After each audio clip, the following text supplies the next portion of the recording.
Ashish sir आमच्याकडे आलेले आहेत आज शिरूरवरनं आणि त्यांच्या आम्ही वर्णामध्ये कम्प्लीट ऑडिओ सेटअप केलेला आहे.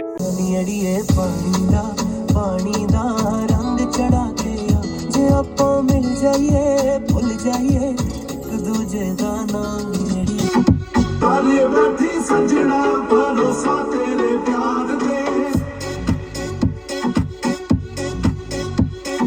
सरांची रिक्वायरमेंट होती की मला एक मिनिमम बजेटमध्ये खूप चांगला साऊंड इफेक्ट पाहिजे. आमचे सजेशन, फीडबॅक आणि रिझल्ट जे आलेला आहे गाडीमध्ये. सजेशन सांगायचं तर एक नंबर आहे. सरांनी सगळं समजून सांगितलं आपल्याला काय सेटअप करायचं आहे, काय नाही करायचं, काय टाकायचं काय नाही टाकायचं. आणि त्यातल्या त्यात त्यांचं वायरिंग आणि जी प्रॉपर फिटिंग अँड फिनिश आहे ती कोणीच बीट नाही करू शकत. ॲक्च्युली आवाजाची क्वालिटी एक नंबर आहे, काहीच प्रॉब्लेम नाही, एक नंबर वाजतोय आवाज. ॲक्च्युली मी सरांचे व्हिडिओ खूप पाहिलेले आहे पहिले, तर मला माहीत होतं की सर जे काम करतील ते बेस्टच राहील, त्यात काही विषय नाही. त्यामुळे मी काही असं बोललोच नाही, जे असेल तुमच्या पद्धतीने तुमच्या विश्वासावर करून टाका असं बोललो.